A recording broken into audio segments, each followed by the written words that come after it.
ਜਦੋਂ ਮੇਰੀ ਭੈਣ ਮਰੀ, ਉਹਦੀਆਂ ਅੱਖਾਂ ਪੂਰੀਆਂ ਕੰਮ ਨਹੀਂ ਸੀ ਕਰਦੀਆਂ, ਬਿਮਾਰ ਸੀ। ਉਹ ਆਪਣੀ ਕੁੜੀ ਕੋਲ ਹੁਸ਼ਿਆਰਪੁਰ ਰਹਿੰਦੀ ਸੀ। ਉਹ ਵਿਡੋ ਸੀ, ਉਹ ਮੀਡੀਓਕਰ ਸੀਗੀ। ਉਹ ਚੰਡੀਗੜ੍ਹੋਂ ਗੱਡੀ ਵਿੱਚ ਆ ਰਹੀ ਸੀ ਆਪਣੇ ਜਵਾਨ ਪੁੱਤਰ ਨਾਲ ਤੇ ਆਪਣੇ ਕੁੜੀ ਦੇ ਘਰ ਵਾਲੇ ਨਾਲ, ਤੇ ਨਾਲ ਉਹਦੀ ਕੁੜੀ ਦਾ ਮੁੰਡਾ ਜਿਹੜਾ ਸਪੈਸ਼ਲ ਨੀਡ ਬੱਚਾ ਹੈ, ਉਹ ਆਟਿਸਟਿਕ ਹੈ, ਉਹਦੇ ਨਾਲ ਉਹ ਆ ਰਹੀ ਸੀ। ਤੇ ਉਹਨਾਂ ਦੀ ਗੱਡੀ ਹੁਸ਼ਿਆਰਪੁਰ ਦੇ ਕੋਲ ਆ ਕੇ ਟਰੱਕ ਦੇ ਥੱਲੇ ਚਲੀ ਗਈ ਤੇ ਤਿੰਨੋਂ ਜਾਣਿਆਂ ਦੀ ਉੱਥੇ ਹੀ ਸੜਕ ਤੇ ਡੈਥ ਹੋ ਗਈ। ਇਹਨੂੰ ਖਬਰ ਮਿਲੀ ਮੇਰੇ ਭਰਾ ਨੂੰ, ਜੀਨ ਜੋਗੇ ਨੂੰ। ਇਹਦੇ ਕੋਲ ਟਾਈਮ ਨਹੀਂ ਸੀ 2 ਮਿੰਟ ਵੀ ਆਪਣੀ ਭੈਣ ਦੀ ਲਾਸ਼ ਦੇਖ ਲੈਂਦਾ। ਉਹ 3 ਬੰਦੇ ਜਿਹੜੇ ਸੜਕ ਤੇ ਪਏ ਸੀ, ਇਹ ਨਹੀਂ ਗਿਆ, ਕੋਈ ਨਹੀਂ ਗਿਆ ਉੱਥੇ। ਮੇਰਾ ਭਾਂਜਾ ਤੇ ਮੇਰੀ ਭਾਂਜੀ ਦਾ ਘਰ ਵਾਲਾ ਤੇ ਉਹਦਾ ਬੱਚਾ ਜਿਹੜਾ ਆਟਿਸਟਿਕ ਹੈ, ਸਪੈਸ਼ਲ ਨੀਡ ਬੱਚਾ ਹੈ। ਉਹਨੂੰ ਪਤਾ ਨਹੀਂ ਕਿਵੇਂ ਗੱਡੀ ਚੋਂ ਕੱਢਿਆ। ਮੈਂ ਦੂਜੇ ਦਿਨ ਇੱਥੇ ਆਈ ਅਮਰੀਕਾ ਤੋਂ, ਉਸੇ ਟਾਈਮ ਚੜ੍ਹ ਕੇ, ਤੇ ਮੇਰੀ ਭਾਂਜੀ ਨੇ ਮੈਨੂੰ ਦੱਸਿਆ ਵੀ ਉਹਨੇ 3 ਬੰਦਿਆਂ ਨੂੰ ਦਾਗ ਉਹਨੇ ਲਾਇਆ ਕੁੜੀ ਹੋ ਕੇ। ਉਹਦੇ ਕੋਲ ਕੋਈ ਨਹੀਂ ਪਹੁੰਚਿਆ। ਉਹ ਮੈਨੂੰ ਕਹਿੰਦੀ, ਮਾਸੀ ਮੈਂ ਤੇਰੀ ਵੇਟ ਨਹੀਂ ਸੀ ਕਰ ਸਕਦੀ, ਕਿਉਂਕਿ ਉਹਨਾਂ ਦਾ ਬਚਿਆ ਹੀ ਕੱਖ ਨਹੀਂ ਸੀ। ਉਸ ਟਰੱਕ ਦੇ ਥੱਲੇ ਚਲੇ ਗਏ ਸੀ ਸਾਰੇ। ਇਹ ਨਹੀਂ ਆਇਆ, ਕੋਈ ਨਹੀਂ ਆਇਆ। ਮੈਂ ਅੱਜ ਇੱਥੇ ਤੁਹਾਡੇ ਕੋਲ ਇਸ ਲਈ ਆਈ ਹਾਂ, ਆਪਣੀ ਮਾਂ ਦੇ ਲਈ ਨਿਆਂ ਮੰਗਣ, ਜਸਟਿਸ ਮੰਗਣ। ਤੁਸੀਂ ਪ੍ਰੈਸ ਵਾਲੇ ਹੋ, ਮੈਂ ਪ੍ਰੈਸ ਦੇ ਵਿੱਚ ਬਹੁਤ ਬਿਲੀਵ ਕਰਦੀ ਹਾਂ, ਕਿਉਂਕਿ ਮੈਂ ਉਸ ਕੰਟਰੀ 'ਚ ਰਹਿੰਦੀ ਹਾਂ ਜਿੱਥੇ ਪ੍ਰੈਸ ਦੀ ਬਹੁਤ ਪਾਵਰ ਹੈ। ਔਰ ਪ੍ਰੈਸ ਦੁਨੀਆ ਦੇ ਅੱਗੇ, ਜਨਤਾ ਦੇ ਸਾਹਮਣੇ ਸੱਚਾਈ ਲਿਆਂਦਾ। ਹਮੇਸ਼ਾ ਮੈਂ ਇਹਨੂੰ ਬਿਲੀਵ ਕਰਦੀ ਹਾਂ, ਇਸ ਲਈ ਮੈਂ ਤੁਹਾਡੇ ਲੋਕਾਂ ਕੋਲ ਆਈ ਹਾਂ। ਮੈਂ ਬੜੀ ਕੋਸ਼ਿਸ਼ ਕੀਤੀ। ਮੈਂ ਇੱਥੇ 13 ਜਨਵਰੀ ਨੂੰ ਆਈ ਸੀ। ਮੈਂ 20 ਜਨਵਰੀ ਇਹਦੇ ਕੋਲ ਅੰਮ੍ਰਿਤਸਰ ਗਈ। ਮੈਨੂੰ ਪਤਾ ਲੱਗਾ ਕਿਸੇ ਤੋਂ ਵੀ ਉੱਥੇ ਹੈ, ਕਿਉਂਕਿ ਮੈਨੂੰ ਇਹਨੇ ਬਲੌਕ ਕੀਤਾ ਹੋਇਆ। ਮੇਰੇ ਕੋਈ ਟੈਲੀਫੋਨ ਦਾ ਜਵਾਬ ਨਹੀਂ, ਕੁਛ ਨਹੀਂ, ਵਟਸਐਪ ਕੁਛ ਨਹੀਂ। ਮੈਨੂੰ ਪਤਾ ਲੱਗਾ, ਮੈਂ ਉੱਥੇ ਗਈ ਵੀ ਮੈਂ ਇਹਦੇ ਨਾਲ ਗੱਲ ਕਰਕੇ, ਮੈਂ ਇਹਦੇ ਨਾਲ ਗੱਲ ਕਰਾਂ, ਸ਼ਹਿਰੀ ਕੀ ਕਰ ਰਿਹਾ ਬੇਟਾ, ਥੋੜੀ ਅਕਲਮੰਦੀ ਕਰੀਏ ਆਪਾਂ ਆਪਣਾ। ਮੈਂ ਆਪਣਾ ਚੱਗਾ ਨਾ ਚੱਕਾ, ਮੈਂ ਆਪਣਾ ਢਿੱਡ ਨਾ ਨੰਗਾ ਕਰਾਂ। ਪਰ ਇਹਨੇ ਮੈਨੂੰ ਅੰਦਰ ਨਹੀਂ ਵੜਨ ਦਿੱਤਾ। ਮੈਨੂੰ ਘਰ ਦੇ ਗੇਟ ਤੋਂ ਅੰਦਰ ਨਹੀਂ ਮੈਂ ਜਾ ਸਕੀ। ਮੈਨੂੰ ਕਹਿ ਦਿੱਤਾ ਗਿਆ ਵੀ ਤੁਸੀਂ ਅੰਦਰ ਨਹੀਂ ਜਾ ਸਕਦੇ। ਮੈਂ ਉੱਥੋਂ ਵਾਪਸ ਆ ਗਈ। ਤੇ ਹੁਣ ਮੇਰੇ ਕੋਲ ਕੋਈ ਚੁਆਇਸ ਨਹੀਂ, ਤਾਂ ਮੈਂ ਤੁਹਾਡੇ ਲੋਕਾਂ ਕੋਲ ਆਈ ਹਾਂ। ਤੁਹਾਨੂੰ ਮੈਟੀਰੀਅਲ ਇੱਥੇ ਪਿਆ ਮੇਰੇ ਕੋਲ, ਜਿਹਦੇ ਕਰਕੇ ਮੈਂ ਆਈ ਹਾਂ। ਤੁਸੀਂ ਸਾਰੇ ਲੈ ਸਕਦੇ ਹੋ, ਮੈਂ ਦਿੱਤਾ ਹੋਇਆ ਉਹਨਾਂ ਨੂੰ, ਬਾਅਦ 'ਚ ਤੁਸੀਂ ਸਾਰੇ ਲੈ ਸਕਦੇ ਹੋ। 1980 ਮੇਰੇ ਫਾਦਰ ਦੀ ਡੈਥ ਹੋਈ 1986 ਵਿੱਚ, ਤੇ ਇਹਨੇ ਮੇਰੀ ਮਦਰ ਨੂੰ ਉਸ ਤੋਂ ਬਾਅਦ, ਭੋਗ ਤੋਂ ਬਾਅਦ, ਇਹਨੇ ਕਲੀਅਰ ਕਰਤਾ ਵੀ ਤੇਰਾ ਇੱਥੇ ਕੱਖ ਨਹੀਂ ਹੈ, ਤੇਰਾ ਇੱਥੇ ਕੱਖ ਨਹੀਂ ਹੈ। ਜਿਹੜਾ ਘਰ ਉਹਨੇ ਆਪਣੇ ਤੇ ਉਹਦੇ ਘਰ ਵਾਲੇ ਨੇ ਆਪਣੇ ਖੂਨ ਪਸੀਨੇ ਨਾਲ ਕਮਾਇਆ ਸੀ। ਮੇਰੇ ਮਾਂ ਪਿਓ ਅਮੀਰ ਨਹੀਂ ਸੀ ਸ਼ੁਰੂ ਤੋਂ। ਬੜੀ ਜੱਦੋ-ਜਹਿਦ ਦੇਖੀ ਆ ਅਸੀਂ, ਦੇਖੀ ਆਪਣੀ ਮਾਂ ਨੂੰ ਨੌਕਰੀ ਕਰਦੇ, ਤੇ ਉਹਦੇ ਸਾਈਕਲ ਪਿੱਛੇ ਮੈਂ ਤੇ ਮੇਰੀ ਭੈਣ ਇੱਕ ਲੱਤ ਇੱਧਰ ਕਰਕੇ ਬਹਿੰਦੀਆਂ ਹੁੰਦੀਆਂ ਸੀ। ਅੱਗੇ ਉਹਦੇ ਟੋਕਰੀ ਹੁੰਦੀ ਸੀ, ਉਹ ਸਾਨੂੰ ਸਕੂਲ ਛੱਡ ਕੇ ਆਉਂਦੀ ਸੀ ਤੇ ਸ਼ਾਮ ਨੂੰ ਲੈ ਕੇ ਆਉਂਦੀ ਸੀ। ਮੇਰੇ ਫਾਦਰ ਪਟਿਆਲੇ ਆਪਣਾ ਲਾਅ ਕਰਦੇ ਹੁੰਦੇ ਸੀ ਤੇ ਇੱਕ ਛੋਟੇ ਜਿਹੇ ਕਮਰੇ 'ਚ ਰਹਿੰਦੇ ਸੀ ਤੇ ਸਾਈਕਲ ਤੇ ਮੈਂ ਉਹਨੂੰ ਜਾਂਦੇ ਦੇਖਿਆ ਕਚਹਿਰੀ। ਫਿਰ ਉਸ ਤੋਂ ਬਾਅਦ ਟੁੱਟੇ ਹੋਏ ਸਕੂਟਰ ਤੇ ਜਾਂਦੇ ਦੇਖਿਆ ਉਹਨੂੰ। ਸੋ ਉਹ ਘਰ ਜਿਹੜਾ ਉਹਨਾਂ ਨੇ ਆਪਣੀ ਮਿਹਨਤ ਨਾਲ ਬਣਾਇਆ ਸੀ, ਇਹਨੇ ਕਹਿਤਾ ਤੂੰ ਇੱਥੇ ਨਹੀਂ ਰਹਿ ਸਕਦੀ, ਤੇਰਾ ਇੱਥੇ ਕੱਖ ਨਹੀਂ ਹੈ। ਉਹ ਚੁੱਪ ਕਰ ਗਈ, ਉਹਨੇ ਨਹੀਂ ਇਹਨੂੰ ਕੁਛ ਕਿਹਾ। ਮੈਂ ਇਹਨੂੰ ਰਿਕੁਐਸਟ ਕੀਤੀ ਉਦੋਂ, ਮੈਂ ਕਿਹਾ ਸ਼ਹਿਰੀ ਬੇਟਾ ਏਦਾਂ ਕਰੋ, ਮੇਰੀ ਮਾਂ ਆਪਣੀ ਮਾਂ ਕੋਲ ਜਾਏਗੀ, ਉਹਦੇ ਕੋਲ ਹੋਰ ਕੋਈ ਜਗ੍ਹਾ ਨਹੀਂ। ਉਹਦੀ ਮਾਂ ਲੁਧਿਆਣੇ ਰਹਿੰਦੀ ਸੀ ਬਿੱਡੋ। ਮੈਂ ਕਿਹਾ ਬੇਟਾ ਗੱਡੀ ਭੇਜ ਦੇ ਤਾਂ ਕਿ ਮੇਰੀ ਮਾਂ ਦੀ ਇੰਨੀ ਇੱਜ਼ਤ ਆ ਜੀ, ਆਪਣੇ ਦੋਨਾਂ ਦੀ ਮਾਂ ਦੀ, ਵੀ ਪਟਿਆਲੇ ਆਈ ਹੈ, ਪੁੱਤ ਨੇ ਗੱਡੀ 'ਚ ਭੇਜਿਆ ਆਪਣੀ ਮਾਂ ਨੂੰ। ਕਹਿੰਦਾ ਨਹੀਂ, ਇਹਦੇ ਲਈ ਕੱਖ ਨਹੀਂ ਹੈ, ਇਹ ਪੈਦਲ ਜਾਏ, ਇਹ ਬੱਸ 'ਚ ਜਾਏ, ਇਹਦੇ ਲਈ ਗੱਡੀ ਨਹੀਂ ਹੈ। ਉਹ ਗੱਡੀ 4655 ਮੈਨੂੰ ਅੱਜ ਵੀ ਯਾਦ ਹੈ, ਚਿੱਟੀ ਅੰਬੈਸਡਰ, ਪਹਿਲੀ ਗੱਡੀ ਜਿਹੜੇ ਮੇਰੇ ਮਾਂ ਪਿਓ ਦੀ ਸੀ। ਔਰ ਬਠਿੰਡੇ ਤੋਂ ਇੱਕ ਮੇਰੇ ਫਾਦਰ ਦੇ ਦੋਸਤ ਸੀ ਜਿਨ੍ਹਾਂ ਨੇ ਉਹਨਾਂ ਨੂੰ ਲੋਨ ਲੈ ਕੇ ਦਿੱਤਾ ਸੀ ਉਸ ਗੱਡੀ ਲਈ। ਮੈਂ ਕਿਹਾ ਠੀਕ ਹੈ ਬੇਟਾ, ਜਿੱਦਾਂ ਤੂੰ ਖੁਸ਼ ਹੈ। ਮੇਰੀ ਮਾਂ ਨੇ ਕਿਹਾ ਜਿੱਦਾਂ ਹੀ ਖੁਸ਼ ਹੈ ਬੱਬੀ। ਮੈਂ ਸੁਬਹ 6 ਵਜੇ ਉੱਠ ਕੇ ਆਪਣੀ ਮਾਂ ਨੂੰ ਪੈਦਲ ਮੈਂ ਲੈ ਕੇ ਗਈ, ਜਿੱਥੇ ਸਾਨੂੰ ਰਿਕਸ਼ਾ ਮਿਲੀ, ਰਿਕਸ਼ਾ ਲੈ ਕੇ ਮੈਂ ਉਹਨੂੰ ਬੱਸ ਚੜਾ ਕੇ ਆਈ। ਉਸ ਤੋਂ ਬਾਅਦ ਮੇਰੀ ਮਾਂ ਨੇ ਉਸ ਤੋਂ ਕਦੀ ਨਹੀਂ ਕੁਛ ਮੰਗਿਆ, ਨਾ ਅਸੀਂ ਕਦੀ ਭੈਣਾਂ ਨੇ ਕਦੀ ਕਹਿ ਦੇ ਵੀ ਮੇਰੇ ਤੋਂ ਇੱਕ ਧੇਲਾ ਵੀ ਮੰਗਿਆ। ਇਹਨੇ 1987 ਵਿੱਚ ਬਿਆਨ ਦਿੱਤਾ ਇੰਡੀਆ ਟੁਡੇ ਨੂੰ ਵੀ ਮੇਰੇ ਮਾਂ ਪਿਓ ਦੀ ਜੁਡੀਸ਼ੀਅਲ ਸੈਪਰੇਸ਼ਨ ਹੋਈ ਸੀ ਜਦੋਂ ਤਾਂ ਮੈਂ 2 ਸਾਲ ਦਾ। ਮੈਨੂੰ ਨਹੀਂ ਪਤਾ ਮੇਰੀਆਂ ਭੈਣਾਂ ਤੇ ਮਾਂ, ਆ ਮੈਂ ਫੋਟੋ ਦਿਖਾ ਰਹੀ ਹਾਂ ਤੁਹਾਨੂੰ, ਇਹ 2 ਸਾਲ ਦਾ ਲੱਗਦਾ ਤੁਹਾਨੂੰ? ਤੁਸੀਂ ਦੱਸ ਦਿਓ। ਇਹ ਅਸੀਂ ਭੈਣਾਂ, ਇਹ ਅਸੀਂ 2 ਭੈਣਾਂ, ਮੇਰਾ ਪਿਓ, ਆ ਮੈਂ ਆ ਮੇਰੀ ਭੈਣ ਇੱਧਰ,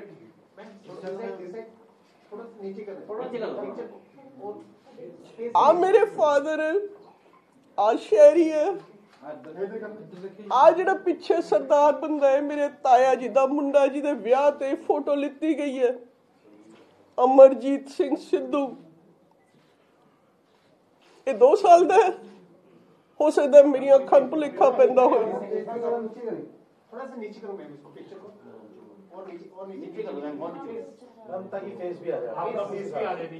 ਤੁਸੀਂ ਬਾਅਦ ਵਿੱਚ ਇਹਦੀ ਜਿੰਨੀ ਮਰਜ਼ੀ ਫੋਟੋ ਲੈ ਲਿਓ, ਮੈਂ ਇੱਥੇ ਰੱਖ ਜੂ, ਮੈਂ ਇੱਥੇ ਫੋਟੋ ਰੱਖ ਜਾਣੀ ਹੈ, ਤੁਸੀਂ ਲੈ ਲਿਓ ਇਹਦੀ ਫੋਟੋ ਸਾਰੇ ਜਾਣੇ ਜਿੱਦਾਂ ਵੀ ਲੈ ਲਿਓ।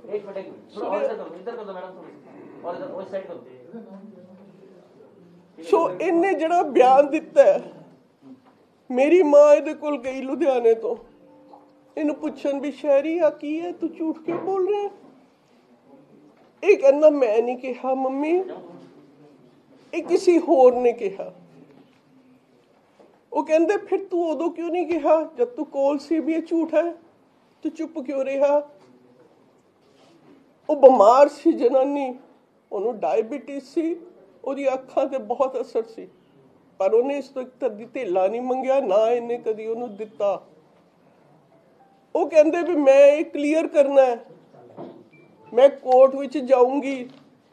ਕਹਿੰਦਾ ਹਾਂ ਮਾਂ ਤੂੰ ਕੋਰਟ 'ਚ ਜਾ, ਮੈਂ ਤੇਰੇ ਨਾਲ ਜਾ ਕੇ ਕਹੂੰਗਾ ਵੀ ਇਹ ਝੂਠ ਹੈ। ਉਹ ਕਹਿੰਦੀ ਠੀਕ ਹੈ। ਉਹਨੇ ਕਚਹਿਰੀ 'ਚ ਦਿੱਲੀ ਕੋਰਟ 'ਚ ਕੇਸ ਕੀਤਾ ਇੰਡੀਆ ਟੁਡੇ ਤੇ। ਉਹ ਜਾਂਦੀ ਰਹੀ ਪੇਸ਼ੀ ਤੇ, ਨਹੀਂ ਗਿਆ, ਉਹਦੇ ਨਾਲ ਨਹੀਂ ਤੁਰਿਆ, ਉਹ ਕੱਲੀ ਜਾਂਦੀ ਰਹੀ। ਸਤੰਬਰ 1989 ਵਿੱਚ ਉਹ ਪੇਸ਼ੀ ਤੋਂ ਆ ਰਹੀ ਸੀ।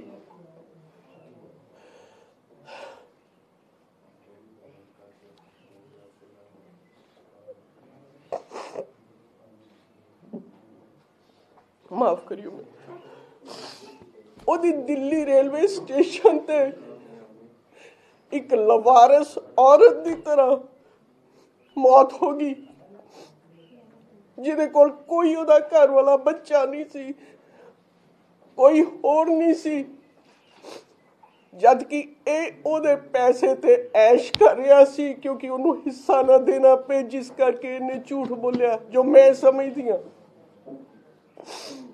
और रेलवे स्टेशन ते मर गई, गड्डी दी इंतजार करदी करदी। लवारस औरत नहीं सी ओ, साडी मां सी जिन्हों इन्हें लवारस बनाता। किस काम लई? पैसे पिछे, पैसे पिछे। ओ पैसे लखां तो तू अज करोड़ा बना ले शहरी, तू होर करोड़ा बना। मैनू तेरा पैसा नहीं, ये पैसे मामले नहीं है। मेरी मां ने नहीं तेरे तो एक तेला मंगया, मर गई, बीमार सी। मैनू तेरा पैसा नहीं चाहिए भरा, मेरे पुत्रा वर्गा जीन जो गया। मेरे लिए बड़ा औखा है अपने भरा लिए गल कहनी, पर इन्हें मैनू मजबूर करता। अब मेरे व्हाट्सएप पे कई मैसेज है जिहड़े मैनू भेजे टाइम तो टाइम भी शहरी तू जो कर रहा बहुत गलत कर रहा है, बेटा मेरे नाल बैठ के गल कर ले। इन्हें नहीं मैनू कोई जवाब दिता, इन्हें मैनू सगों ब्लॉक करता। मेरे को सारे जो तुम स्क्रीनशॉट चाहिए होंगे मैं तुम्हें सारे भेज सकती हूँ जो मैनू लिखिया। मैनू ਇਹਦਾ कोई जवाब नहीं आया। ਜਦੋਂ मेरी भैन की डेथ हुई, मेरी भांजी ने मैनू दसिया, मेरी भांजी कली सी, मैं उन्होंने अमरीका लै गई क्योंकि ਉਹਦਾ ਇੱਥੇ ਕੱਖ भी नहीं सी, ਉਹਦਾ बच्चा स्पैशल नीड सी। ਉਹ ਹੁਣ अमरीका अपनी नौकरी करती है। इन्हें नहीं उन्होंने पूछा कभी भी। उन्हें मैनू दसिया मासी मम्मी कहती सी बड़े मम्मा, मेरी मम्मी नू बड़े मम्मा कहते सी अपनी नानी नू भी बड़े मम्मा दी जिद्दां डेथ हुई है मेरी मम्मी वो लभ रही सी मैनू मिल जे कितों इंडिया टुडे तो मैनू पूछा। मैं क्या अच्छा बेटा। उस तो बाद मैं सोचा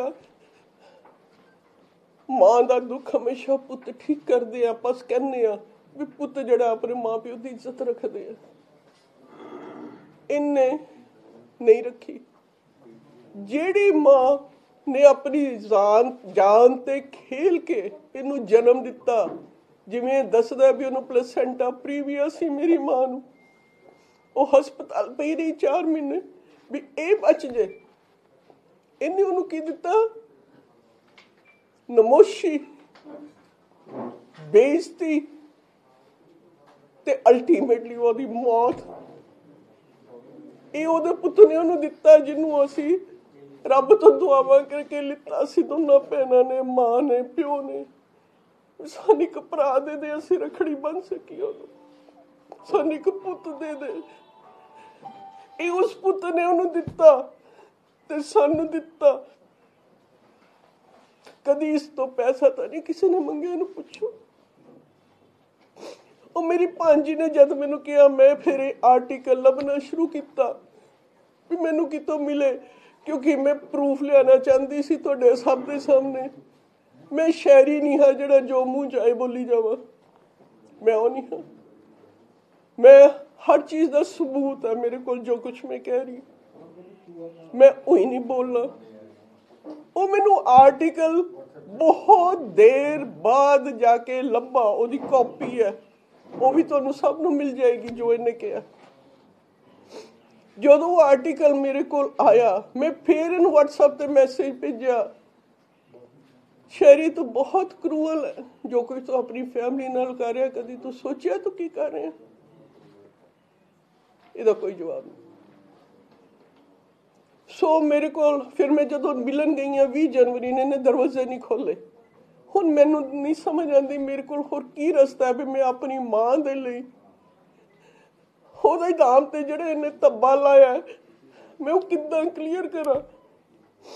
ਮੇਰੇ ਕੋਲ ਇੱਕ ਸਿਰਫ ਪ੍ਰੈਸ ਤੁਸੀਂ ਲੋਕ ਹੋ ਜਿਹੜੀ ਮੇਰੀ ਮਦਦ ਕਰ ਸਕਦੇ ਹੋ ਇਹਦੇ ਤੋਂ ਆਨਸਰ ਲੈਣ ਚ। ਮੈਨੂੰ ਪ੍ਰੂਫ ਦੇਵੇ ਜਿਹੜਾ ਇਹਨੇ ਕਿਹਾ, ਇੱਕ ਇੱਕ ਚੀਜ਼ ਦਾ ਤੁਹਾਨੂੰ ਪ੍ਰੂਫ ਦੇਵੇ ਜੋ ਇਹਨੇ ਕਿਹਾ। ਜਦੋਂ ਵੀ ਇਹ ਤੁਹਾਡੇ ਸਾਹਮਣੇ ਆਉਂਦਾ ਮੈਂ ਇਹਦੀ ਦੇਖਦੀ ਹੁੰਦੀ ਹਾਂ ਨੈਟ ਤੇ ਕਈ ਵਾਰੀ ਕਾਨਫਰੰਸਿਸ, ਇਹਦੇ ਨਾਲ 10 ਕੁ ਬੰਦੇ ਬੈਠੇ ਹੁੰਦੇ ਆ, ਤੁਹਾਨੂੰ ਸਭ ਨੂੰ ਪਤਾ ਢੇਰ ਲੱਗਿਆ ਹੁੰਦਾ ਕਾਗਜ਼ਾਂ ਦਾ। ਆਹ ਦੇਖੋ ਜੀ ਪ੍ਰੂਫ ਫਲਾਣੇ ਲਈ, ਆਹ ਦੇਖੋ ਜੀ ਮੈਂ ਤੁਹਾਨੂੰ ਪ੍ਰੂਫ ਦਿੰਦਾ, ਆਹ ਦੇਖੋ ਇੰਨੇ ਸਾਲ ਪੁਰਾਣਾ ਪ੍ਰੂਫ ਤੁਹਾਨੂੰ ਦਿੰਦਾ ਸਾਰਿਆਂ ਨੂੰ।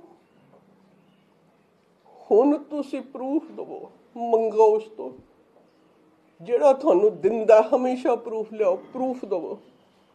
ਜੇ ਮੈਨੂੰ ਦਵਾ ਸਕਦੇ ਹੋ ਮੇਰੀ ਮਾਂ ਦੇ ਲਈ ਨਿਆਏ, ਪਲੀਜ਼ ਮੇਰੀ ਹੱਥ ਜੋੜ ਕੇ ਬੇਨਤੀ ਹੈ ਤੁਹਾਨੂੰ ਸਭ ਨੂੰ, ਤੁਸੀਂ ਪ੍ਰੈਸ ਹੋ, ਤੁਸੀਂ ਇਹਨੂੰ ਬਣਾਇਆ ਇਹਦਾ ਪਰਸੋਨਾ ਕਿਉਂਕਿ ਤੁਹਾਨੂੰ ਪਤਾ ਨਹੀਂ ਸੀ ਇਹ ਕੀ ਹੈ।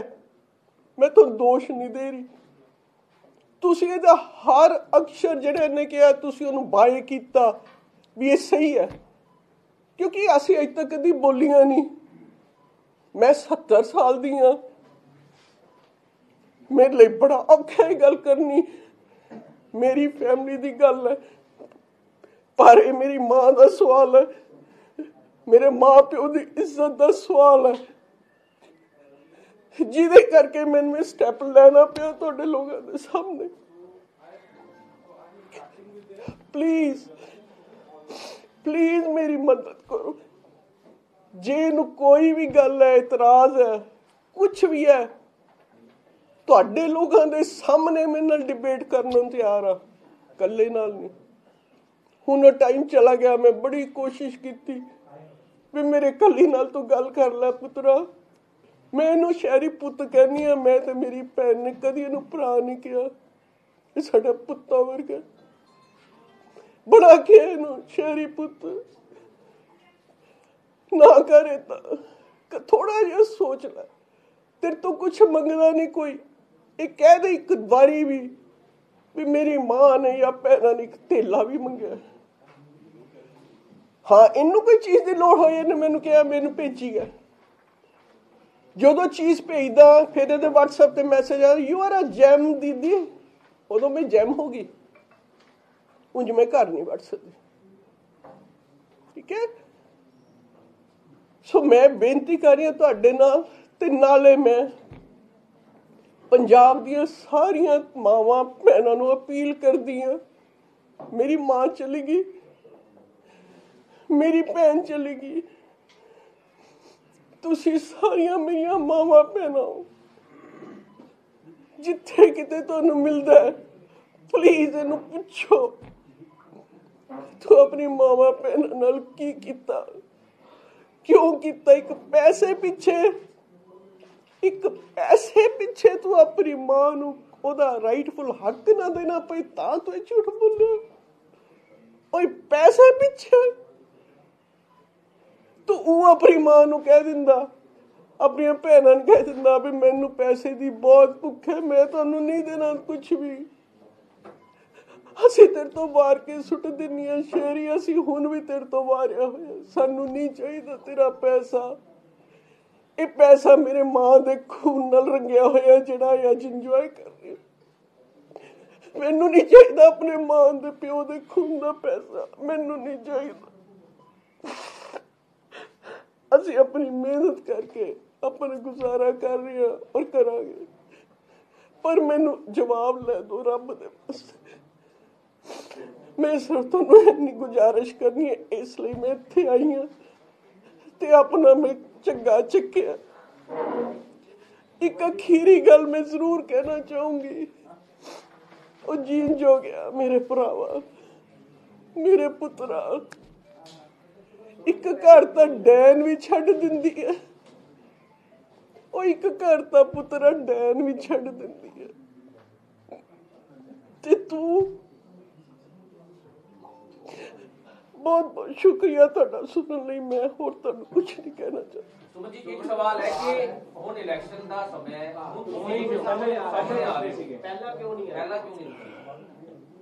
ਜੇ ਤੁਸੀਂ ਸੁਣਿਆ ਜੋ ਮੈਂ ਕਿਹਾ, ਮੈਂ ਬਿਨਾਂ ਪ੍ਰੂਫ ਤੋਂ ਨਹੀਂ ਆਣਾ ਚਾਹੁੰਦੀ। ਮੈਨੂੰ ਆਰਟੀਕਲ ਹੁਣ ਲੱਭਾ, ਮੈਨੂੰ ਹੁਣ ਲੱਭਾ ਉਹ ਆਰਟੀਕਲ। ਫਿਰ ਮੈਂ ਇਹਦੇ ਕੋਲ ਗਈ ਹਾਂ 20 ਤਰੀਕ ਇਹਦੇ ਨਾਲ ਗੱਲ ਕਰਨ ਲਈ ਵੀ ਮੈਨੂੰ ਇਹ ਕੰਮ ਕਰਨਾ ਨਾ ਪਏ ਜਿਹੜਾ ਮੈਂ ਹੁਣ ਕਰ ਰਹੀ ਹਾਂ। ਤੁਹਾਨੂੰ ਮੈਂ ਪਹਿਲਾਂ ਦੱਸਿਆ, ਇਹਨੇ ਆਪਣੇ ਘਰ ਦੇ ਦਰਵਾਜ਼ੇ ਬੰਦ ਕੀਤੇ ਹੋਏ, ਇਹਦੇ ਨੌਕਰ ਤੱਕ ਘਰ ਦਾ ਦਰਵਾਜ਼ਾ ਨਹੀਂ ਖੋਲਦੇ ਮੈਨੂੰ। ਔਰ ਇਹ ਪਹਿਲੀ ਵਾਰੀ ਨਹੀਂ ਹੈ, ਬੜੇ ਸਾਲਾਂ ਤੋਂ ਇਹ ਚੱਲ ਰਿਹਾ ਹੈ। ਮੈਂ ਨਹੀਂ ਬੋਲੀ ਵੀ ਸ਼ਾਇਦ ਇਹਨੂੰ ਅਕਲ ਆ ਜੇ, ਨਾਲੇ ਮੇਰੇ ਕੋਲ ਪ੍ਰੂਫ ਹੋਣਾ ਚਾਹੀਦਾ। ਮੈਂ ਬਿਨਾਂ ਪ੍ਰੂਫ ਤੋਂ ਨਹੀਂ ਕੁਝ ਕਹਿਣਾ ਚਾਹੁੰਦੀ। ਹੁਣ ਤੁਸੀਂ ਮੰਗ ਕੀ ਕਰ ਰਹੇ ਹੋ ਕਿ ਹੁਣ ਇਲੈਕਸ਼ਨਸ ਆ ਚੁੱਕੇ ਨੇ ਕਿ ਲੋਕੀ ਇਹਨਾਂ ਨੂੰ ਪੁੱਛਣ ਕਿ ਤੁਸੀਂ ਕੀ ਕੀਤਾ ਆਪਣੀ ਮਾਂ ਭੈਣ ਦੇ ਨਾਲ? ਮੈਂ ਪੋਲੀਟੀਕਲ ਬੰਦਾ ਨਹੀਂ ਹਾਂ। ਮੈਂ ਤੁਹਾਨੂੰ ਪਹਿਲਾਂ ਕਿਹਾ, ਮੇਰਾ ਕਿਸੇ ਪੋਲੀਟੀਕਲ ਪਾਰਟੀ ਨਾਲ ਕੋਈ ਕੰਸਰਨ ਨਹੀਂ ਹੈ। ਇਹ ਮੇਰਾ ਫੈਮਿਲੀ ਮੈਟਰ ਹੈ। ਮੈਨੂੰ ਉਹਦੇ ਲਈ ਹੈਲਪ ਚਾਹੀਦੀ ਹੈ ਵੀ ਜੋ ਕੁਛ ਇਹਨੇ ਆਪਣੀ ਮਾਂ ਲਈ ਝੂਠ ਬੋਲਿਆ, ਮੈਨੂੰ ਉਹਦਾ ਪ੍ਰੂਫ ਦਵੇ। ਮੈਨੂੰ ਪ੍ਰੂਫ ਦਵੇ। ਇਹਨੇ ਲਿਖਿਆ, ਇਹਨੇ ਕਿਹਾ ਮੇਰੇ ਮਾਂ ਪਿਓ ਦੀ ਜੁਡੀਸ਼ੀਅਲ ਸੈਪਰੇਸ਼ਨ ਹੋਈ ਹੈ ਜਦੋਂ ਮੈਂ 2 ਸਾਲ ਦਾ ਸੀ। ਮੇਰੀਆਂ ਮਾਵਾਂ ਭੈਣਾਂ ਨਾਲ ਮੇਰਾ ਕੋਈ ਰਿਸ਼ਤਾ ਨਹੀਂ ਹੈ। ਆਹ ਫੋਟੋ ਮੈਂ ਤੁਹਾਨੂੰ ਤਾਂ ਦਿਖਾਈ ਹੈ 2 ਸਾਲ ਦਾ, ਇਹ ਦੇਖ। ਉਸ ਕਰਕੇ ਮੇਰੀ ਮਾਂ ਕਚਹਿਰੀ 'ਚ ਗਈ ਸੀ ਵੀ ਤੂੰ ਕਿਉਂ ਝੂਠ ਬੋਲ ਰਿਹਾ। ਔਰ ਮੈਂ ਸੋਚਦੀ ਇਹਨੇ ਸਿਰਫ ਪੈਸੇ ਪਿੱਛੇ ਉਹ ਬਿਆਨ ਦਿੱਤਾ ਸੀ ਵੀ ਮੇਰੀ ਮਾਂ ਜਿਹੜੀ ਹੈ ਉਹਨੂੰ ਮੈਂ ਜਦਾਦ ਚੋਂ ਕੱਢ ਦਿਆਂ। ਉਹਨੇ ਨਹੀਂ ਦਿੱਤਾ, ਇਹਨੇ ਜਦਾਦ ਚੋਂ ਕੱਢਿਆ ਉਹਨੂੰ। ਉਹਨੇ ਮੰਗਿਆ ਨਹੀਂ, ਅਸੀਂ ਨਹੀਂ ਮੰਗਿਆ। ਸੋ ਮੈਂ ਤੁਹਾਨੂੰ ਦੱਸਦਾ ਸਾਰਾ ਵੀ ਮੈਂ ਆਪਣੀ ਮਾਂ ਨੂੰ ਸੜਕ ਤੇ ਪੈਦਲ ਲੈ ਕੇ ਗਈਆਂ, ਬੱਸ ਵਿੱਚ, ਜਦ ਕਿ ਇਹਨੇ ਨਾ ਕਰਤੀ। ਹੋਰ ਮੈਨੂੰ ਨਹੀਂ ਸਮਝ ਆਉਂਦੀ ਮੈਂ ਕੀ ਕਰਾਂ। ਜਦੋਂ ਇਤਨੇ ਸਾਲ ਪਹਿਲੇ ਹੀ ਉਹਨਾਂ ਨੇ ਸੈਪਰੇਸ਼ਨ ਚਾਰਟ ਕੱਢ ਦਿੱਤਾ ਤੇ ਉਹ ਅੱਜ ਉਹਦੇ ਆਰੋਪ ਦੀ ਕੀ ਲੱਗਿਆ? ਕੀ ਗੱਲ ਜੀ? ਮਾਮਲਾ ਤਾਂ ਬਹੁਤ ਪੁਰਾਣਾ ਹੈ। ਹਾਂਜੀ, ਸੈਪਰੇਸ਼ਨ ਵੀ ਉਹ ਬਹੁਤ ਪੁਰਾਣੀ ਹੋ ਗਈ, ਹੋਈ ਨਹੀਂ। ਤੁਸੀਂ ਗੱਲ ਸਮਝਣ ਦੀ ਕੋਸ਼ਿਸ਼ ਕਰੋ। ਮੈਂ ਜੋ ਕਹਿ ਰਹੀ ਹਾਂ, ਮੈਨੂੰ ਪ੍ਰੂਫ ਦਵੇ ਸੈਪਰੇਸ਼ਨ ਦਾ ਜਿਹੜਾ ਇਹਨੇ ਕਿਹਾ। ਝੂਠ ਬੋਲਿਆ ਆਪਣੀ ਮਾਂ ਨੂੰ ਜਦਾਦ ਤੋਂ ਬੇਦਖਲ ਆਪਣੀਆਂ ਭੈਣਾਂ ਨੂੰ ਕਰਨ ਲਈ। ਮੈਂ ਉਹ ਪ੍ਰੂਫ ਮੰਗ ਰਹੀ ਹਾਂ, ਦਵੇ ਮੈਨੂੰ ਪ੍ਰੂਫ ਜਿਹੜਾ ਮੇਰੀ ਮਾਂ ਮੰਗਦੀ ਸੀ, ਜਿਹਦੇ ਲਈ ਉਹਨੇ ਕੇਸ ਕੀਤਾ। ਇਹ ਦਵੇ ਪ੍ਰੂਫ। ਕਿਉਂ ਨਹੀਂ ਗਿਆ ਉਹਦੇ ਨਾਲ? ਮੈਨੂੰ ਪ੍ਰੂਫ ਲੈ ਦਿਓ ਪਲੀਜ਼, ਰੱਬ ਦੇ ਬਸ। ਜੇ ਮੇਰੀ ਮਾਂ ਦੀ ਇੱਜ਼ਤ ਜਿਹਦੇ ਲਈ ਉਹਨੇ ਆਪਣੀ ਜਾਨ ਦਿੱਤੀ, ਮੈਂ ਸਿਰਫ ਉਹਦਾ ਨਬੇੜਾ ਚਾਹੁੰਦੀ ਹਾਂ। ਮੈਨੂੰ ਕੱਖ ਨਹੀਂ ਚਾਹੀਦਾ। ਸਿੱਧੂ ਸਾਹਿਬ ਨੇ ਕਿਹਾ ਇਹ ਬਿਆਨ ਪਹਿਲੀ ਵਾਰ ਦਿੱਤਾ? ਬੇਟਾ ਮੇਰੀ ਗੱਲ ਸੁਣੋ, ਮੇਰੀ ਗੱਲ ਮੈਨੂੰ ਨੌਲੇਜ ਹੈ ਮੈਂ ਤੁਹਾਨੂੰ ਦੱਸਦਾ। ਇਹ ਹੁਣ ਤੁਸੀਂ ਪ੍ਰੈਸ ਵਾਲਿਓ, ਤੁਹਾਡੇ ਕੋਲ ਬਹੁਤ ਪਾਵਰ ਹੈ। ਇਹ ਹੁਣ ਤੁਸੀਂ ਦੇਖ ਲਓ, ਪਹਿਲਾਂ ਦਿੱਤਾ, ਬਾਅਦ ਚ ਦਿੱਤਾ, ਕਿੰਨੇ ਦਿੱਤੇ ਮੈਨੂੰ ਨਹੀਂ। ਜਿਹੜੀ ਚੀਜ਼ ਮੈਂ ਤੁਹਾਨੂੰ ਉਹ ਦੱਸਣੀ ਹੈ ਜਿਹੜੀ ਮੈਨੂੰ ਪਤਾ। ਮੈਂ ਸ਼ਹਿਰੀ ਨਹੀਂ ਹਾਂ ਜਿਹੜਾ ਐਵੇਂ ਝੂਠ ਬੋਲੀ ਜਾਵਾਂ। ਨਹੀਂ, ਇਹ ਸਵਾਲ ਇਸ ਲਈ ਪੁੱਛਿਆ ਗਿਆ ਜੀ ਕਿ ਇਹ ਪੁਰਾਣਾ ਹੈ ਨया ਹੈ। ਇਹ ਜੇ ਕਿਧਰੇ ਪੁਰਾਣਾ ਹੈ ਤਾਂ ਉਹਦੀ ਅੱਜ ਵਜ੍ਹਾ ਕਿਆ ਡਿਸਕਲੋਜ਼ ਕਰਨ ਦੀ? ਫਿਰ ਉਹੀ ਗੱਲ, ਤਾਂ ਉਹ ਅੱਜ ਪਤਾ ਇਹ ਡਿਸਕਲੋਜ਼ ਹੋਈ ਹੈ। ਮੇਰੀ ਮਾਂ ਨੇ ਕੇਸ ਕੀਤਾ ਹੋਇਆ, ਉਹ ਮਰ ਗਈ। ਮੈਂ ਹੁਣ ਨਹੀਂ ਡਿਸਕਲੋਜ਼ ਕਰ ਰਹੀ। ਮੈਂ ਉਹ ਪੁਰਾਣਾ ਮੁੱਦਾ ਜਿਹਦੇ ਕਰਕੇ ਉਹ ਲਵਾਸਾਂ ਦੀ ਤਰ੍ਹਾਂ ਮਰ ਗਈ, ਮੈਂ ਉਹਨੂੰ ਦੁਬਾਰਾ ਚੱਕ ਰਹੀ ਹਾਂ, ਜਿਹੜਾ ਉਹ ਚਾਹੁੰਦੀ ਸੀ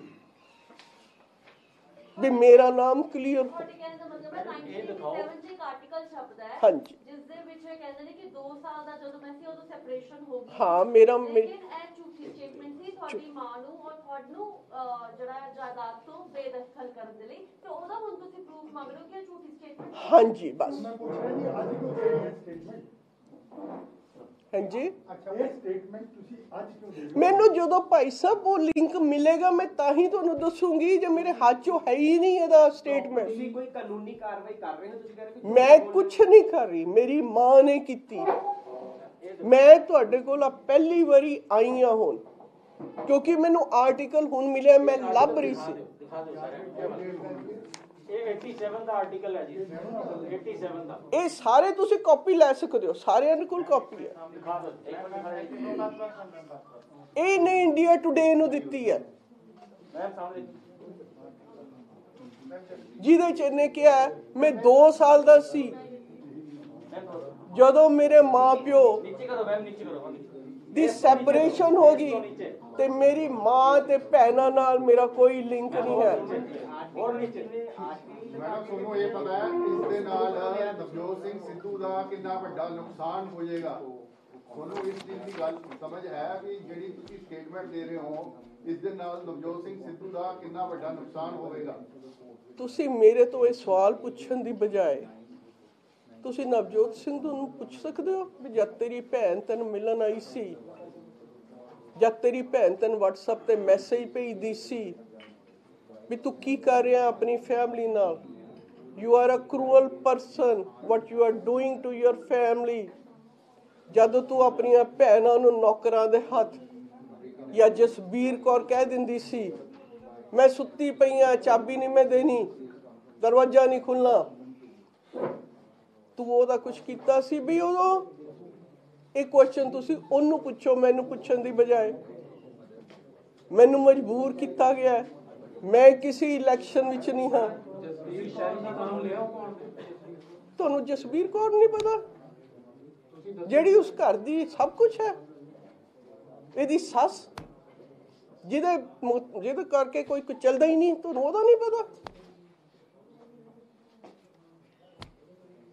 ਉਹਦੇ ਬਿਨਾ ਕੋਈ ਚੱਲ ਨਹੀਂ ਸਕਦਾ, ਘਰ ਚ ਵੜ ਨਹੀਂ ਸਕਦਾ। Ma'am we would like to know property ਦਾ ਕੀ ਵੈਲਿਊ ਸੀ ਉਹ? ਮੈਂ ਕੁਝ ਨਹੀਂ ਜਾਣਦੀ ਭਾਈ ਸਾਹਿਬ। ਚੀਜ਼ਾਂ ਸੀਗੀਆਂ, ਘਰ ਸੀ, ਜ਼ਮੀਨ ਸੀ ਭਾਈ ਸਾਹਿਬ ਜਿਹਦੇ ਤੋਂ ਮੈਂ ਕੁਝ ਨਹੀਂ, ਮੈਨੂੰ ਵੈਲਿਊ ਦਾ ਪਤਾ। ਅਸੀਂ ਕਦੀ ਇਦਾਂ ਸੋਚਿਆ ਨਾ, ਮੇਰੀ ਮਾਂ ਨੇ ਕਦੀ ਸੋਚਿਆ। ਮੈਨੂੰ ਇਹ ਪਤਾ ਹੈ ਘਰ ਸੀ, ਕੋਠੀ ਸੀ, ਜਾਇਦਾਦ ਸੀ, ਹੋਰ ਸੀ, ਜ਼ਮੀਨ ਸੀ। ਮੈਨੂੰ ਨਹੀਂ ਪਤਾ ਉਹਦੀ ਕੀ, ਮੇਰੇ ਪਿਓ ਦੀ ਪੈਨਸ਼ਨ ਪਈ ਸੀ, ਜ਼ਮੀਨ ਕਿੱਥੇ ਸੀ, ਕਿੰਨੀ ਸੀ? ਮੇਰੇ ਦਾਦਕੇ ਨਾਭੇ ਦੇ ਸੀ, ਮੈਨੂੰ ਨਹੀਂ ਇੰਨੀ ਡਿਟੇਲ ਪਤਾ। ਉਹਦੇ ਨੇੜੇ ਤੇੜੇ ਹੋਣੀ। ਵਨ ਹਾਊਸ ਯੂ ਹੈਵ ਇਨ ਪਟਿਆਲਾ ਵਿਚ ਹਾਂਜੀ, ਜਿਹੜੇ ਮੇਰੇ ਮਾਂ ਪਿਓ ਨੇ ਆਪ ਬਣਾਇਆ। ਠੀਕ ਹੈ। ਸੋ ਇਹਨੇ ਹੁਣ ਵੀ ਜਗਬਾਣੀ ਨੂੰ 5-6 ਦਿਨ ਹੋਇਆ ਇੱਕ ਬਣਾਈਏ ਟੇਪ ਦਿੱਤੀ ਹੈ, ਇਹਨੇ ਇੰਟਰਵਿਊ ਦਿੱਤੀ ਹੈ, ਮੈਂ ਇੱਥੇ ਸੀ ਜਦੋਂ ਇਹਨੇ ਕੀਤੀ ਹੈ। ਉਹਦੇ 'ਚ ਵੀ ਜੋ ਕੁਛ ਇਹਨੇ ਕਿਹਾ ਆਪਣੇ ਮਾਂ ਪਿਓ ਬਾਰੇ 100% ਝੂਠ, 120% ਝੂਠ। ਉਹਦੇ ਚ ਕੀ ਆਖਿਆ ਜੀ? ਇਹ ਤੁਸੀਂ ਦੇਖੋ, ਤੁਸੀਂ ਮੀਡੀਆ ਵਾਲੇ ਦੇਖ ਲਓ, ਜਗਬਾਣੀ ਦੀ YouTube ਤੇ ਕੱਢ ਲਓ। ਸੁਮਨ ਜੀ, ਇਹ ਆਰਟੀਕਲ ਤੁਸੀਂ ਕਿੱਦਾਂ ਤੁਹਾਨੂੰ ਮਿਲਿਆ ਹੈਗਾ? ਕਿੰਨੀ ਮੁਸ਼ਕਲ ਕਰਨੀ ਪਈ? ਕੋਈ ਆਰਟੀਕਲ ਲਾਈ ਸੀ ਜਾਂ ਮੈਨੂੰ ਤੋਂ ਜਾ ਕੇ ਲੈ ਕੇ ਆਏ? ਮੈਨੂੰ ਇਹਦੇ ਲਈ ਬਹੁਤ ਮੁਸ਼ਕਲ ਕਰਨੀ ਪਈ। ਜਦੋਂ ਮੇਰੀ ਭੈਣ ਦੀ ਡੈਥ ਹੋਈ 13 ਦੇ ਵਿੱਚ, ਮੈਨੂੰ ਕਿਸੇ ਨੇ E9 ਦੀ ਨਿਊਜ਼ ਦੇ ਵਾਲਿਆਂ ਦੇ ਨਾਲ ਮਿਲਾਇਆ। ਮੈਂ ਨਹੀਂ, ਉਹਨਾਂ ਨੇ ਮੇਰੀ ਇੰਟਰਵਿਊ ਲਈ ਇਹਨਾਂ ਨੇ। ਉਦੋਂ ਮੈਂ ਨਹੀਂ ਆਪਣੇ ਭਰਾ ਦੇ ਬਾਰੇ ਕੁਝ ਕਿਹਾ। ਮੈਂ ਉਹਨੂੰ ਕਿਹਾ ਇਹਨਾਂ ਨੂੰ ਵੀ ਮੈਨੂੰ ਕੋਈ ਇੰਡੀਆ ਟੁਡੇ ਦਾ ਬੰਦਾ ਮਿਲ ਸਕਦਾ? ਮੈਂ ਇੰਡੀਆ ਟੁਡੇ ਤੋਂ ਆਪਣੇ ਭਰਾ ਦਾ ਇੰਟਰਵਿਊ ਕੱਢਣਾ। ਉਹਨੇ ਮੈਨੂੰ ਇੰਡੀਆ ਟੁਡੇ ਵਾਲੇ ਦਾ ਨੰਬਰ ਭੇਜਿਆ। ਉਹ ਬੰਦੇ ਨੇ ਮੈਨੂੰ ਲਿੰਕ ਦਿੱਤਾ ਇੰਡੀਆ ਟੁਡੇ ਦਾ ਪੁਰਾਣਾ, ਵੀ ਤੁਸੀਂ ਜੀ 86 ਤੋਂ, ਮੈਂ ਕਿਹਾ ਸੀ 86 ਤੋਂ ਮੈਨੂੰ ਲਿੰਕ ਭੇਜੋ ਤਾਂ ਕਿ ਮੈਂ ਲੱਭ ਸਕਾਂ। ਉਹਨੇ ਮੈਨੂੰ ਲਿੰਕ ਭੇਜਿਆ। ਮੈਂ ਬੜੀ ਲੱਭਣ ਦੀ ਕੋਸ਼ਿਸ਼ ਕੀਤੀ, 2 ਸਾਲ ਉਹ ਲਿੰਕ ਰੱਖਿਆ, ਮੈਨੂੰ ਨਹੀਂ ਲੱਭਾ।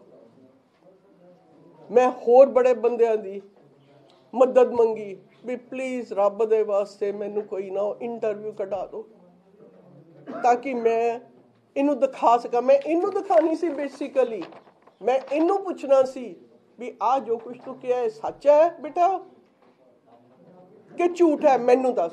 ਆਪਾਂ ਦੋਨੋਂ ਭੈਣ ਭਰਾ ਬੈਠੇ ਹਾਂ। ਮੈਂ ਇਹਦੇ ਲਈ ਕੱਢੀ ਸੀ, ਮੈਂ ਤੁਹਾਡੇ ਲਈ ਨਹੀਂ ਸੀ ਕੱਢੀ, ਮੈਂ ਮੀਡੀਆ 'ਚ ਆਉਣ ਲਈ ਨਹੀਂ ਸੀ ਕੱਢੀ। मैं अपना झग्गा ਚੱਕ ਰਹੀ ਹਾਂ, ਤੁਹਾਨੂੰ ਲੱਗਦਾ ਮੈਨੂੰ ਫੀਲ ਨਹੀਂ ਹੋ ਰਿਹਾ ਮੇਰੇ ਪਰਿਵਾਰ ਦਾ ਝੱਗਾ ਚੱਕਿਆ ਮੇਰਾ ਢਿੱਡ ਨੰਗਾ ਹੋ ਰਿਹਾ, ਮੇਰਾ ਬੱਚਿਆਂ ਵਰਗਾ ਭਰਾ ਹੋਵੇ, ਕਦੀ ਵੀ ਨਹੀਂ ਹੋਈ।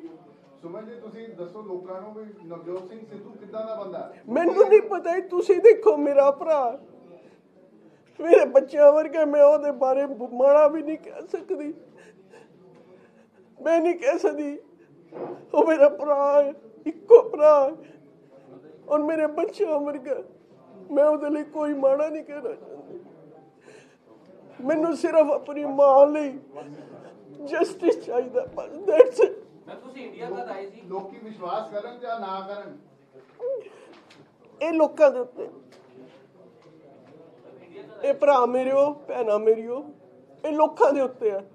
ਮੈਂ ਕਿਸੇ ਨੂੰ ਕੁਛ, ਮੈਂ ਤਾਂ ਸਿਰਫ ਹੱਥ ਬੰਨ ਕੇ ਤੁਹਾਡੇ ਸਾਹਮਣੇ ਦੀ ਮਦਦ ਮੰਗ ਰਹੀ ਹਾਂ, ਇਹ ਤੁਹਾਡੇ ਤੇ ਹੈ, ਯਕੀਨ ਕਰਨਾ ਨਹੀਂ ਕਰਨਾ ਮੈਂ ਨਹੀਂ ਤੁਹਾਨੂੰ ਕਹਿੰਦਾ। ਮੈਂ ਇੰਡੀਆ 13 ਜਨਵਰੀ ਨੂੰ ਆਈ ਸੀ, ਮੈਂ ਹਰ ਸਾਲ ਆਉਂਦੀ ਹਾਂ ਇੱਥੇ, ਮੈਂ 90 ਦੀ ਉੱਥੇ ਗਈ ਹੋਈ ਹਾਂ, 89 ਚ ਮੇਰੀ ਮਾਂ ਦੀ ਡੈਥ ਹੋਈ ਸੈਪਟੰਬਰ 'ਚ, ਮੈਂ ਫਰਵਰੀ 90 ਚਲੀ ਗਈ। ਮੈਂ ਤੇ ਮੇਰਾ ਘਰ ਵਾਲਾ ਪਹਿਲਾਂ ਹੀ ਉੱਥੇ ਸੀ, ਉਹਦੇ ਕੋਲ ਗ੍ਰੀਨ ਕਾਰਡ ਸੀ, ਉਹਨੇ ਡਾਕਟਰੀ ਪਾਸ ਕੀਤੀ ਹੋਈ ਸੀ ਉੱਥੇ, ਉਹਦੇ ਬੇਸ ਤੇ ਮੈਨੂੰ ਇੱਥੋਂ ਗ੍ਰੀਨ ਕਾਰਡ ਮਿਲਿਆ ਤੇ ਮੈਂ ਚਲੀ ਗਈ। ਅਸੀਂ ਰਹਿੰਦੇ ਹਾਂ ਰੋਚੈਸਟਰ ਨਿਊਯਾਰਕ, ਨਾਇਗਰਾ ਫਾਲ ਦੇ ਕੋਲ, 15 ਸਾਲ ਤੋਂ ਪਿਛਲੇ 15 ਸਾਲ, ਤੇ ਮੈਂ ਹਰ ਸਾਲ ਇੱਥੇ ਆਉਂਦੀ ਸੀ। ਮੈਂ ਕੁਛ ਨਹੀਂ ਕਰਦੀ ਜੀ, ਮੇਰਾ ਘਰ ਵਾਲਾ ਡਾਕਟਰ ਹੈ, ਮੈਂ ਪਿਛਲੇ 10-12 ਸਾਲ ਤੋਂ ਕੋਈ ਨੌਕਰੀ ਨਹੀਂ ਕਰ ਰਹੀ। ਰੱਬ ਨੇ ਸਾਨੂੰ, ਵਾਹਿਗੁਰੂ ਨੇ ਮਿਹਰ ਕੀਤੀ ਹੈ ਸਾਡੇ ਹੱਥਾਂ ਨਹੁੰਆਂ ਨਾਲ। ਮਾਸੀ ਜਦੋਂ ਮੀਆਂ ਬੀਬੀ ਇੱਥੋਂ ਗਏ ਸੀ, ਸਾਡੀ ਜੇਬ 'ਚ $80 ਸੀ, $80 ਲੈ ਕੇ ਅਸੀਂ ਨਿਊਯਾਰਕ ਉਤਰੇ ਸੀ, ਦੋਨੋਂ ਮੀਆਂ ਬੀਬੀ, ਅਸੀਂ ਦੋਨੋਂ ਡਾਕਟਰ ਸੀ ਇੱਥੇ। ਸਾਡੀ ਉੱਥੇ ਕੋਈ ਫੈਮਿਲੀ ਮੈਂਬਰ ਨਹੀਂ ਸੀ ਵੀ ਸਾਨੂੰ ਕੋਈ ਸਪੋਰਟ ਹੋਵੇ। ਇਹਦੇ ਕੋਲ ਲੱਖਾਂ ਕਰੋੜਾਂ ਸੀ ਉਦੋਂ ਵੀ, ਕਦੀ ਇਸ ਤੋਂ ਮੰਗਿਆ, ਕਦੀ ਇਹਨੂੰ ਜਤਾਇਆ ਵੀ ਸ਼ਹਿਰੀ ਸਾਨੂੰ ਲੋੜ ਹੈ। ਮੇਰੀ ਭੈਣ ਇੱਥੇ ਅੰਨੀ ਸੀ ਆਲਮੋਸਟ, ਇਹਨੂੰ ਪਤਾ ਸੀ, ਉਹਨੇ ਮੰਗਿਆ ਇਸ ਤੋਂ ਕੁਛ। ਮੇਰੀ ਭੈਣ ਦਾ ਨਾਮ ਸੀ ਮਿਸਿਸ ਨੀਲਮ ਮਹਾਜਨ, ਮੇਰੀ ਮਾਂ ਹਿੰਦੂ ਸੀ ਨਿਰਮਲ, ਤੇ ਮੇਰਾ ਪਿਓ ਸਰਦਾਰ ਭਗਵੰਤ ਸਿੰਘ। ਮੇਰੀ ਨਾਨੀ ਕੁਮਾਰ ਮੰਡੀ ਸੀ, ਵਿਡੋ ਲੇਡੀ, ਉਹਨੇ ਆਪਣਾ ਘਰ ਬਣਾਇਆ ਸੀ ਸ਼ਾਮ ਸਿੰਘ ਰੋਡ ਤੇ। ਉਹਨੇ ਆਪਣੇ ਘਰ ਦੇ ਪਿੱਛੇ ਹੀ, ਜਿੰਨੇ ਘਰ ਦੀ ਜ਼ਮੀਨ ਸੀ 300 ਗਜ਼, ਓਨੀ ਜ਼ਮੀਨ ਪਿੱਛੇ ਲੈ ਕੇ ਉਹਨੇ ਮੰਦਿਰ ਬਣਾਇਆ, ਕਿਸੇ ਤੋਂ ਇੱਕ ਪੈਸਾ ਨਹੀਂ ਲਿੱਤਾ, ਆਪ ਆਪਣਾ ਜਿੱਦਾਂ ਮਰਜ਼ੀ ਚੰਦਾ ਇਕੱਠਾ ਕਰਕੇ ਜਿੱਦਾਂ ਮਰਜ਼ੀ ਉਹਨੇ ਮੰਦਿਰ ਬਣਾ ਕੇ ਦਾਨ ਦੇਤਾ। ਉਹ ਮੰਦਿਰ ਹਾਲੇ ਵੀ ਉਹਦੀ ਮੂਰਤੀ ਲੱਗੀ, ਫੋਟੋ ਲੱਗੀ ਹੋਈ ਆ ਉੱਥੇ, ਮਾਤਾ ਕੁਸ਼ਲਿਆ ਦੇਵੀ ਮੰਦਿਰ ਕਹਿੰਦੇ ਆ ਉਹਨੂੰ। ਇਹ ਗਿਆ ਕਦੀ? ਜਿਹੜੀਆਂ ਇਹ ਗੱਲਾਂ ਕਰਦਾ ਤੂੰ ਕਰ ਪੁੱਤਰਾ, ਰੱਬ ਤੈਨੂੰ ਹੋਰ ਦੇ। ਵਾਹਿਗੁਰੂ ਨੂੰ ਮੈਂ ਕਹਿੰਦੀ ਹਾਂ, ਵਾਹਿਗੁਰੂ ਇਹਨੂੰ ਹੋਰ ਦੇ, ਇਹਦੀ ਪੈਸੇ ਦੀ ਭੁੱਖ ਲੰਘ ਜੇ, ਕਿਸੇ ਤਰੀਕੇ ਮੁੱਕਦੀ ਹੈ ਮੁਕਾ, ਇਹਨੂੰ ਹੋਰ ਦੇ, ਵੱਧ ਦੇ, ਪਰ ਮੇਰੇ ਮਾਂ ਦਾ ਨਾਮ ਨਾ ਹੁਣ ਵਰਤੇ, ਝੂਠ ਨਾ ਬੋਲੇ, ਹੁਣ ਆਪਣੀ ਜ਼ੁਬਾਨ ਨੂੰ ਲਗਾਮ ਦੇ ਲੈ ਪੁੱਤਰਾ, ਬਹੁਤ ਹੁਣ ਸਾਨੂੰ ਹੋਰ ਜਲੀਲ ਨਾ ਕਰ, ਰੱਬ ਦੇ ਵਾਸਤੇ ਆਪਣੇ ਟੱਬਰ। ਕੋਈ ਸਵਾਲ ਹੈ? ਤੁਸੀਂ ਪਟਿਆਲੇ ਵਾਲੇ ਘਰ ਗਏ ਜੀ, ਕਿਉਂਕਿ ਉਹ ਤਾਂ ਬੜਾ ਜਲਦੀ ਘਰ, ਮੈਨੂੰ ਕਿਤੇ ਵੜਨ ਦੀ ਇਜਾਜ਼ਤ ਨਹੀਂ ਹੈ, ਨਾ ਮੇਰੀ ਭੈਣ ਨੂੰ ਸੀ। ਕਿਤੇ ਵੀ ਕਿਸੇ ਘਰ ਵਿੱਚ ਅਸੀਂ ਨਹੀਂ ਜਾ ਸਕਦੀਆਂ ਜਿੱਥੇ ਸਾਡਾ ਬਚਪਨ ਬੀਤਿਆ, ਉਸ ਜੱਦੀ ਘਰ ਅਸੀਂ ਨਹੀਂ ਉੱਥੇ ਜਾ ਸਕਦੀਆਂ। मैडम बार बार आप कह रहे हो कि पॉलिटिकल नहीं है, लेकिन आपको पता है चुनाव है और आज ही खत्म कर दो। मेरी गल सुनो, किहड़ा टाइम सही टाइम हो सकता है अपना झग्गा चक्कन लई? मैनूं दसो, तुसीं दसो ਵੀ ਜਦੋਂ ਕਿਸੇ ਨੇ ਆਪਣਾ ਝੱਗਾ ਚੱਕ ਕੇ ਆਪਣਾ ਢਿੱਡ ਨੰਗਾ ਕਰਨਾ ਹੋਏ, ਉਹ ਕਿਹੜਾ ਟਾਈਮ ਹੈ ਉਹਦੇ ਲਈ ਵੀ ਉਹ ਕਰੇ।